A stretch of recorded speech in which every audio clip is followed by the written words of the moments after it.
Assalamualaikum warahmatullahi wabarakatuh. Salam jumpa lagi sobat semua di channel Cat Traveler. Selamat menjalankan ibadah puasa Ramadan bagi yang menjalankannya. Semoga kita semua bisa menjalankan ibadah ini dengan lancar meski di tengah wabah COVID-19.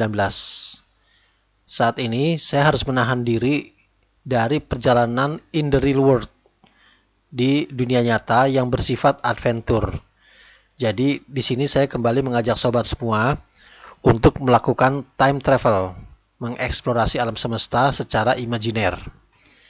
Ini adalah video ketiga saya tentang time travel. Awalnya, di sini saya ingin membahas tentang relativitas umum Einstein sebagai sequel dari relativitas khusus pada video sebelumnya. Namun, mencermati tingkat atensi netizen, maka saya ubah tema video ini menjadi peran Tuhan dalam penciptaan alam semesta. Sobat pasti kenal Stephen Hawking. Dia adalah ilmuwan yang sangat terkemuka di bidang astrofisika yang lahir pada tanggal 8 Januari 1942 dan meninggal pada tahun 2018.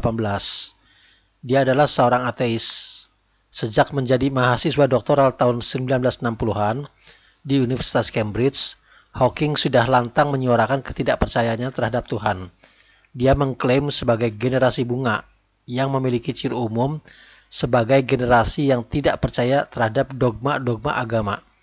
Dia sering berdebat dengan teman-teman mahasiswanya dari kelompok teis, sehingga membuatnya sangat populer di mata teman-teman seangkatannya.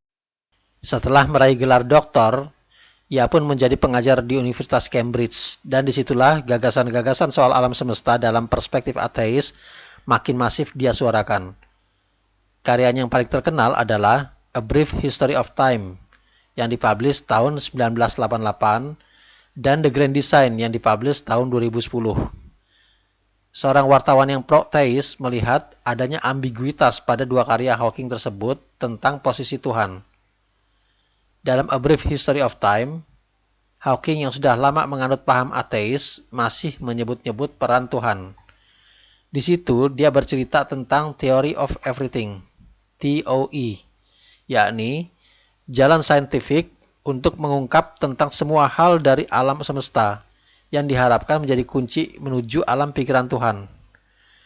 Di buku itu pula dia menyebutkan bahwa alam semesta diatur oleh hukum-hukum sains, di mana hukum sains itu bisa saja diciptakan oleh Tuhan, tapi Tuhan tidak ikut campur dalam pengaturan alam semesta.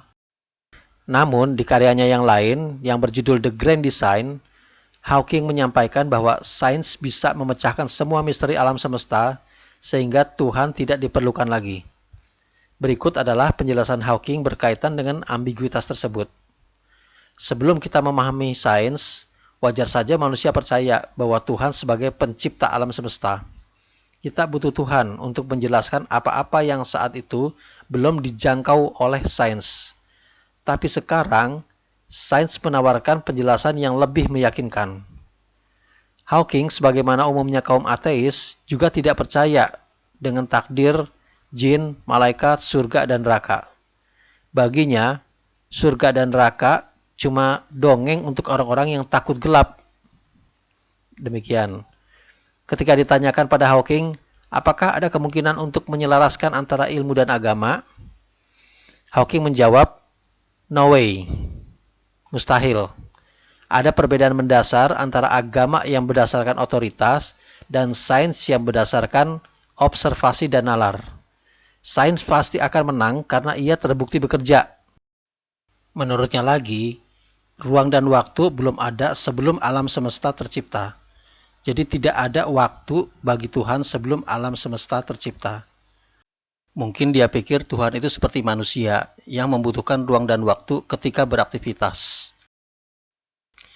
Tanggal 23 Juni 2012, SETI atau Search for Extraterrestrial Intelligence yang merupakan nama institusi dari sekelompok usaha terorganisir untuk mendeteksi kehidupan ekstraterestrial, mengadakan konferensi ilmuwan SETICON 2 atau SETI Conference 2 yang diselenggarakan di California dengan tema Apakah Big Bang memerlukan intervensi ilahi? Para astrofisikawan yang hadir dalam konferensi tersebut umumnya menjawab tidak. Alasannya, karena cukup dengan hukum-hukum fisika, kita bisa mendapatkan alam semesta. Mereka mengatakan bahwa fluktuasi acak mekanika kuantum dapat menghasilkan materi dan energi dari ketiadaan. Wow, logika ilmuwan. Namun tidak diperoleh keterangan dari mana asal-usul fluktuasi acak mekanika kuantum tersebut jika saat itu masih dalam kondisi ketiadaan. Atau jangan-jangan para ilmuwan itu berpikir bahwa ketiadaan itu berarti tidak ada apapun kecuali mekanika kuantum. Ya, silakan direnungkan logika mereka ya sobat. Tapi tidak semua ilmuwan itu ateis ya sobat. Isaac Newton, penggagas fisika mekanika klasik itu penganut agama yang taat loh. Isaac Newton yang lahir pada tanggal 4 Januari 1643 dan wafat pada tanggal 31 Maret 1727 adalah seorang teolog yang terlahir dari keluarga Anglikan. Perjalanan hidupnya tidak jauh dari kegiatan kegerejaan. Singkatnya, Isaac Newton berpendapat bahwa Tuhan adalah pencipta yang mahir yang tidak dapat disangka lagi keberadaannya di hadapan kemegahan semua ciptaannya. Dan banyak juga cendekiawan muslim ya seperti Ibnu Sina, Ibnu Khaldun, Muhammad Ibnu Musa al-Khawarizmi, Habibi, dan lain-lain. Sementara itu, Einstein terlahir dari keluarga Yahudi yang tidak terlalu taat. Dia berusaha membatasi pembicaraan tentang Tuhan, tapi dia menolak untuk disebut ateis. Dia lebih suka mengklaim dirinya sebagai agnostik. Semasa hidupnya, Einstein tidak percaya dengan adanya kehidupan setelah mati. Cukuplah satu kehidupan bagi saya, demikian ujarnya pada suatu kesempatan. Oke, back to laptop. Demikianlah, saya telah menguraikan beberapa pandangan umum dari penganut ateis yang diwakili oleh para ilmuwan tadi. Dapatlah disimpulkan bahwa karakter ateis itu umumnya sangat memuja hal-hal yang sifatnya materi, humanis, ilmu pengetahuan, materialis, dan keduniaan ya secara berlebihan. Mereka sangat mengandalkan logika kasat mata dan pembuktian-pembuktian empiris dalam kerangka berpikir. Ada semacam konveksi di kalangan ilmuwan bahwa ateis itu identik dengan kecerdasan dan kemajuan, sementara agama identik dengan kebodohan dan kemunduran. Sehingga banyak dari mereka yang berlomba-lomba menunjukkan keateisan mereka demi prestis. Tidak heran mereka berpikiran kalau manusia mati ya mati saja. Tidak ada alam barzah, roh, jiwa. Jadi persis seperti binatang. Kata mereka, Tuhan sengaja diciptakan oleh manusia zaman dulu untuk menjawab misteri yang tidak mampu mereka jawab. Tapi semua sekarang sudah bisa dijawab oleh sains. Jadi seharusnya tidak perlu lagi Tuhan untuk menjawab kekosongan-kekosongan yang pernah ada. Demikian kata mereka. Surga dan neraka hanyalah ilusi untuk menghibur diri atas kekalahan para teis mendapatkan keadilan. Itulah yang membedakan antara ateis dan teis. Ateis menjawab kekosongan-kekosongan tersebut dengan sains, sementara teis dengan menciptakan karakter Tuhan, kata mereka lagi. Ateis pun bertanya, jika benar ada surga dan neraka sebagai manifestasi keadilan Tuhan, lalu buat apa manusia berusaha menegakkan keadilan di muka bumi? Toh keadilan akan diberikan di akhirat nanti, tanya mereka. Pertanyaan tersebut membuktikan sesempit itulah yang dipahami oleh para ateis tentang agama. Mereka tidak paham bahwa menegakkan keadilan di muka bumi adalah bagian dari perintah agama, bahwa semua yang dilakukan manusia di dunia akan diperhitungkan di hari hisab nanti. Dalam Islam, ada yang namanya amar ma'ruf nahi mungkar, yakni menyuruh yang baik dan mencegah yang buruk. Jadi agama itu tidak seperti yang mereka tuduhkan, seolah menafikan kehidupan dunia tanpa perlu berbuat kebaikan asalkan bisa mendapatkan surga.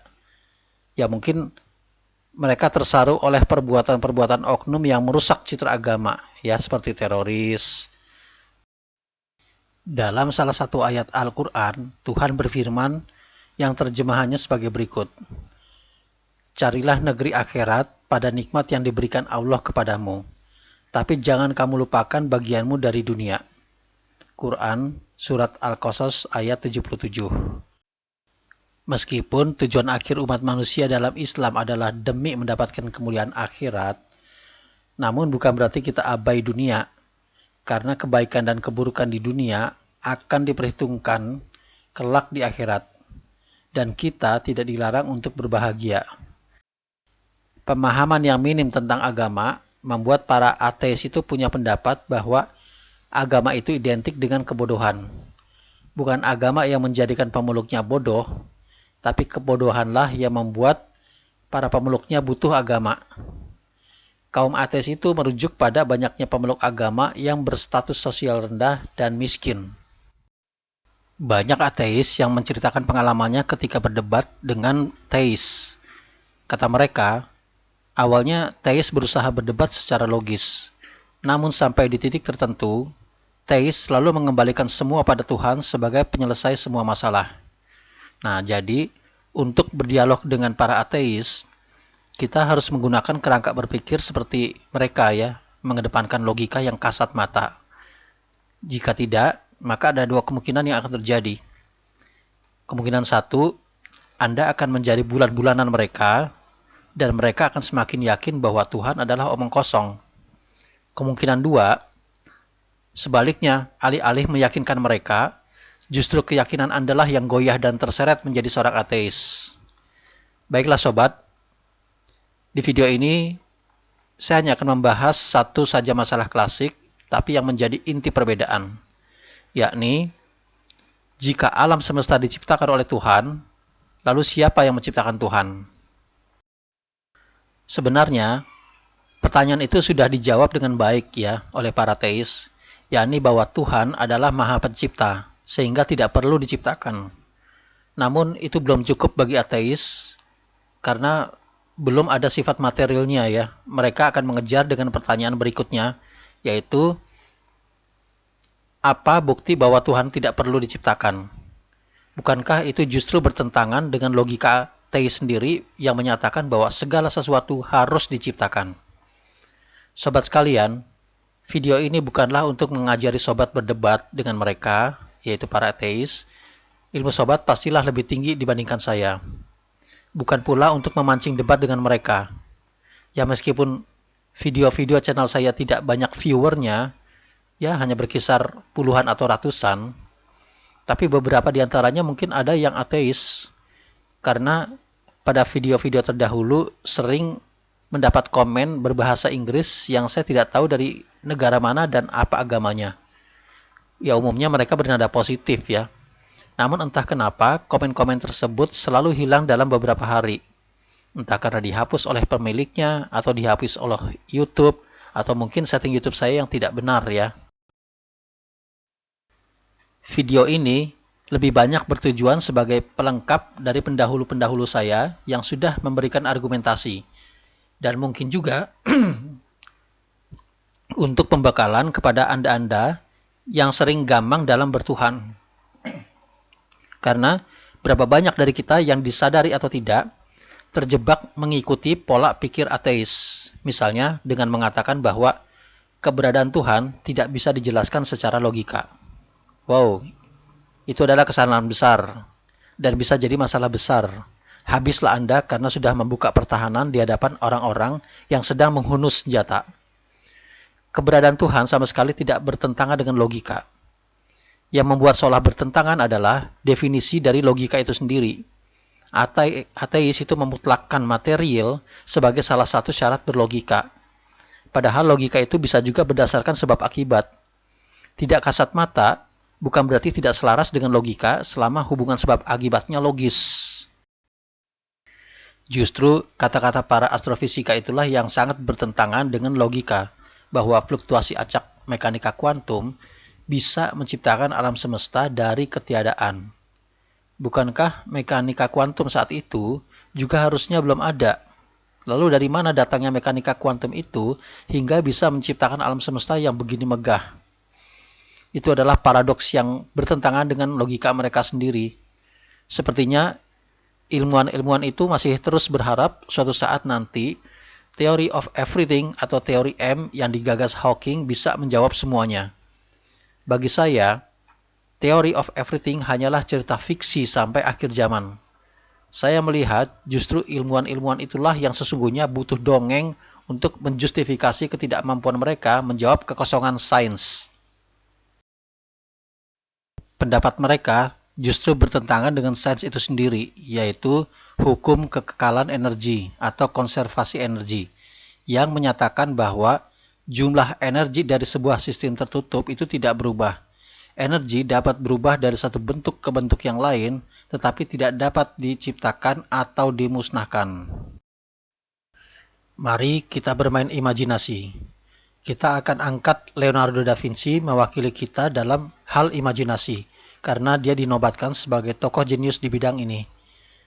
Dia bukan ilmuwan, insinyur, atau fisikawan, melainkan hanya seorang seniman.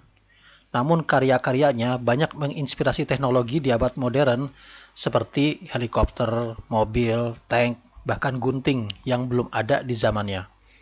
Namun coba kita renungkan, apakah karya-karyanya benar-benar baru dan sama sekali berbeda dengan yang sudah ada? Yaitu tergantung dari definisi baru dan berbeda itu sendiri. Dalam hal variasi, iya, karya Da Vinci itu memang baru. Namun dalam konsep penciptaan, itu bukan hal baru, karena Da Vinci hanya membuat kreasi dari bentuk dasar yang sudah ada, yaitu kombinasi dari garis lurus dan garis lengkung yang dibentuk sesuai dengan imajinasinya. Kesimpulannya, segala sesuatu yang kita sebut inovasi atau kreasi baru itu sebenarnya hanya dalam tataran variasi, bukan penciptaan. Oke, saya ajak lagi Anda berimajinasi. Bisakah manusia menggambarkan suatu makhluk yang lebih indah dan cantik dari manusia? Ya, tidak perlu dijawab. Secantik-cantiknya makhluk yang bisa dibuat oleh manusia, tetap saja merupakan varian dari manusia itu sendiri, yang kemudian diberi nama macam-macam seperti bidadari, malaikat, putri duyung, dan lain-lain. Tapi bentuk dasarnya tetap aja punya wajah, hidung, mata, rambut, dan lain-lain yang ditambahkan kemudian embel-embel seperti pita, bunga, sayap, pendaran cahaya, aneka warna-warni, dan sebagainya. Sehebat apapun imajinasi seorang penulis fiksi, tetap saja kalau menggambar alien itu adalah wujud yang jelek dan mengerikan, dan kalau menggambarkan bidadari tetap aja seperti manusia. Ya, jadi tidak mampukah mereka menciptakan karakter yang lebih cantik dari manusia atau varian-variannya? Lalu berikutnya, bisakah Anda membayangkan warna selain 16 juta warna yang sudah ada di dunia ini? Ya, tidak perlu dijawab. Kondisi itu sesungguhnya pernah ada, yakni ketika alam semesta belum lahir. Kondisi di mana belum ada warna apapun. Tidak hitam, tidak putih, tidak CMYK, cyan, magenta, yellow, black ya maksudnya. Tidak RGB, red, green, blue, maupun campuran-campurannya. Oke, satu lagi. Bisakah Anda membayangkan kondisi yang tidak gelap, tidak pula terang, dan tidak pula di antara keduanya? Ya, tidak perlu dijawab. Kondisi itu pernah ada, yakni sebelum alam semesta tercipta. Ketiadaan absolut bukan berarti gelap dan hitam. Karena kalau kita sebut gelap dan hitam, ya berarti namanya bukan ketiadaan absolut, karena masih ada definisi untuk menggambarkannya, yaitu gelap dan hitam. Nah, pertanyaan-pertanyaan retorik di atas menunjukkan bahwa daya pikir dan kemampuan manusia sudah dibatasi oleh dimensi yang ada di alam manusia. Tidak mungkin manusia bisa mendeskripsikan secara real hal-hal di luar itu. Tidak semua yang terdefinisi itu bisa dijangkau oleh imajinasi dan panca indera. Dan sesuatu yang tidak tertangkap oleh panca indera bukan berarti tidak ada. Ya, sesuatu yang tidak kasat mata bukan berarti tidak logis. Sobat semua, ketika agamawan mendeskripsikan Tuhan yang berbeda sama sekali dengan manusia, para ateis menyangkalnya dengan cara mendowngrade dimensi Tuhan menjadi sama dengan manusia. Antara lain, menepati ruang dan waktu, panca indera yang terbatas, serta memiliki memori yang sangat rendah. Mereka bertanya, bagaimana mungkin Tuhan mengurus alam semesta ini sendirian, padahal ada triliunan benda langit dan triliunan makhluk hidup di alam semesta, mulai dari yang berukuran makro, seperti galaksi, sampai dengan yang berukuran subatomik seperti proton, neutron, elektron, dan quark yang semuanya beraktivitas dalam waktu bersamaan dan dalam waktu yang sangat panjang. Ya, kalau Tuhan di-downgrade menggunakan standar manusia, ya jadinya seperti itu, memang tidak mungkin. Itulah yang dilakukan oleh mereka-mereka yang ingin menjadikan manusia sebagai standar dalam segala hal. Nah, sobat semua, jangan takut dan jangan minder dengan bulian para ateis bahwa orang beragama, orang yang percaya adanya Tuhan, surga dan neraka identik dengan kebodohan. Percayalah, orang pintar mengaku bodoh itu pintar kuadrat. Tapi orang bodoh mengaku pintar itu bodoh kuadrat. Ada beberapa kategori kecerdasan, antara lain kecerdasan matematis, kecerdasan naturalis, kecerdasan interpersonal, kecerdasan musikal, kecerdasan spasial, kecerdasan linguistik, kecerdasan kinetik atau olah tubuh, dan terakhir adalah kecerdasan eksistensial, yakni kecerdasan untuk memahami berbagai hal dan hikmah dalam kehidupan dunia ini. Selama ini, kecerdasan yang selalu dijadikan tolak ukur untuk menentukan IQ adalah kemampuan matematis. Kecerdasan tipe ini menempati prestis paling tinggi di kalangan umat manusia. Dan itu pasti dimiliki oleh semua ilmuwan. Tapi, mereka tuh jeblok dalam kecerdasan eksistensial. Mereka tidak menyadari itu karena dengan memiliki kecerdasan matematis atau nalar, menganggap bahwa bisa mendominasi kecerdasan lainnya yang bersifat abstrak. Kita melihat dan merasakan apa yang tidak mereka lihat dan rasakan. Dan ini bukan khayalan. Ya, kita bukan bicara tentang hal-hal mistis ya, melainkan logika. Logika tidak identik dengan materi atau kasat mata ya. Namun lebih banyak ke hubungan sebab akibat. Baiklah, kita kembali ke laptop. Secara bertahap, saya akan mengajukan dulu satu pertanyaan logika sebelum memasuki masalah inti. Ya, ini ada beberapa benda sederhana, yaitu jarum, sendok, dan sedotan. Jika Anda menemukan salah satunya, ambil aja jarum lah. Di dalam goa gelap gulita di tengah hutan belantara di ujung dunia, apakah Anda percaya bahwa jarum itu terbentuk dari hasil hukum fisika atau hasil karya makhluk-makhluk lokal yang ada di hutan itu? Anda atau siapapun dia, termasuk ateis, pasti akan mencela orang-orang yang berpendapat demikian.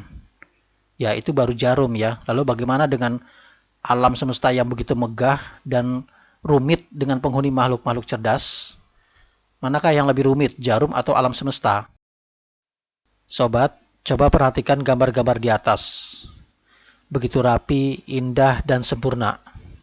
Percayakah sobat bahwa semua ini merupakan hasil evolusi biologi secara alamiah yang diawali oleh dentuman besar miliaran tahun yang lalu? Kira-kira apa yang ada dalam benak sobat jika membayangkan suatu ledakan? Porak-poranda bukan? Nah, logiskah bila ledakan maha dahsyat itu akhirnya bisa menghasilkan keindahan dan kemegahan tiada tara seperti gambar di atas secara alamiah? Ya, silakan renungkan ya sobat. Dalam tubuh makhluk hidup, terdapat jutaan sel, saraf, DNA, jaringan tubuh yang sangat rumit dan masing-masingnya bekerja dengan sangat rapi, terorganisir di luar kesadaran makhluk hidup itu sendiri. Ketika sains menjelaskan evolusi jerapah berleher panjang, kita masih bisa terima. Tapi bagaimana dengan jaringan tubuh yang bekerja di luar kontrol makhluk hidup itu sendiri, seperti sistem peredaran darah, seperti sistem pencernaan, sistem reproduksi, pompa jantung, dan lain-lain, bisa berevolusi dari makhluk satu sel hingga menjadi makhluk cerdas hanya dengan mengandalkan evolusi alamiah. Belum lagi kalau kita bicara tentang akal yang mempunyai jutaan sel aktif, memiliki standar-standar kebaikan dan keburukan, insting dan perasaan, seperti empati, marah, sedih, senang, kecewa, cinta, nurani, dan lain-lain. Bagaimana alam menciptakan perasaan tersebut? Baiklah, sekarang mari kita menuju pertanyaan pokok, yakni jika kita percaya bahwa alam semesta diciptakan Tuhan, lalu siapa yang menciptakan Tuhan? Untuk menjawab pertanyaan tersebut di hadapan ateis tentu tidak mudah, karena mereka cuma percaya penjelasan material. Sementara Tuhan bersifat immaterial. Dalam surat Al-Ikhlas dijelaskan bahwa Tuhan tidak serupa dengan makhluknya. Nah, jadi bagaimana cara nyambungnya? Oke, saya akan coba gunakan analogi sebagai jalan tengah. Analogi 1. Seperti tadi saya sudah sebutkan, bahwa sesuatu yang tidak terlihat atau tidak terjangkau oleh panca indera bukan berarti tidak ada. Ketika kita melihat kotoran ayam di halaman rumah kita tidak perlu menyaksikan ayam dengan mata kepala sendiri dulu untuk mempercayai bahwa ada ayam yang pernah masuk ke halaman rumah kita. Dan ingat, satu pertanyaan saya tadi tentang jarum yang berada di dalam gua di tengah hutan. Ya, itu hanya sebatang jarum.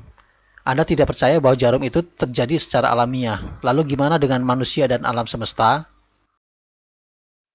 Jadi, ketika kita melihat alam semesta dengan segala kemegahan dan keteraturan hukum-hukumnya, kita seharusnya tidak perlu menyaksikan sosok pencipta secara kasat mata dulu untuk mempercayai adanya dia di balik jagat raya ini. Ya, ateis dalam hal ini menggunakan standar yang berbeda dalam kasus ayam dan alam semesta. Hanya karena mereka pernah melihat ayam di satu sisi, sementara mereka tidak pernah melihat Tuhan di sisi lain. Padahal hubungan sebab akibatnya sama saja. Analogi kedua, saat ini begitu banyak game komputer yang dibuat oleh manusia. Misalnya Tekken. Dalam game tersebut, terdapat banyak karakter yang bisa kita pilih sebagai jagoan kita. Nah, andaikan karakter-karakter tersebut bisa bicara, mungkin mereka akan berkata bahwa ada makhluk lain yang menggerakkan mereka. Lalu mereka juga akan berpikir bahwa makhluk yang menggerakkan mereka pasti ada yang menggerakkan juga. Dan demikian seterusnya dan seterusnya. Karakter-karakter game tersebut mungkin tidak tahu bahwa yang menggerakkan mereka itu adalah manusia yang memiliki kesadaran, inisiatif, dan kehendak independen untuk bergerak sendiri. Manusia tidak butuh penggerak lain untuk bergerak. Nah, karakter-karakter dalam game itu tidak akan tahu bahwa yang menciptakan dan menggerakkan mereka, dalam hal ini manusia, tidak hidup di alam mereka, tidak tunduk dengan hukum-hukum yang ada di alam mereka. Mereka hanya bisa berpikir tentang dunia mereka. Mereka tidak akan bisa membayangkan apa yang namanya makan, tidur, belanja, belajar, bekerja, bercinta, dan segala aktivitas manusia lainnya. Intinya, analogi ini untuk membangun kesadaran Anda semua bahwa pencipta tidak sama dengan yang diciptakan. Hawking benar bahwa sebelum ada alam semesta, tidak ada ruang dan waktu. Tapi Tuhan adalah pencipta ruang dan waktu. Dia tidak membutuhkan ruang dan waktu untuk beraktivitas. Jadi ketika Anda mencoba berimajinasi tentang aktivitas Tuhan, sama dengan karakter game tadi berimajinasi tentang aktivitas manusia di dunia nyata. Nah, demikianlah sobat, analogi dari saya. Semoga bisa memancing logika berpikir kaum ateis untuk bisa bekerja. Sesuatu yang sulit dipahami bahwa ilmuwan-ilmuwan ateis yang jenis itu lebih percaya bahwa alam semesta kemungkinan diciptakan oleh alien ketimbang oleh Tuhan. Saya dan pastinya Anda semua pasti sulit membayangkan bagaimana alien juga menciptakan perasaan kita, menciptakan standar akhlak, moral, nurani pada diri setiap manusia. Sementara para ateis itu sendiri tidak tahu karakter alien tersebut. Nah, beginilah kira-kira mungkin yang ada di benak sebagian astrofisikawan yang percaya bahwa alam semesta kita adalah hasil karya alien. Alam semesta kita seolah berada di dalam buah kenari, sementara alien mengawasi kita dari luar. Alangkah kecilnya bumi kita, hanya sebesar titik debu. Pastinya yang ada di benak para astrofisikawan itu, alien adalah makhluk cerdas, tapi dengan kemampuan yang terbatas. Lalu bagaimana alien itu mengawasi gerak-gerik miliaran manusia yang hanya setitik debu itu?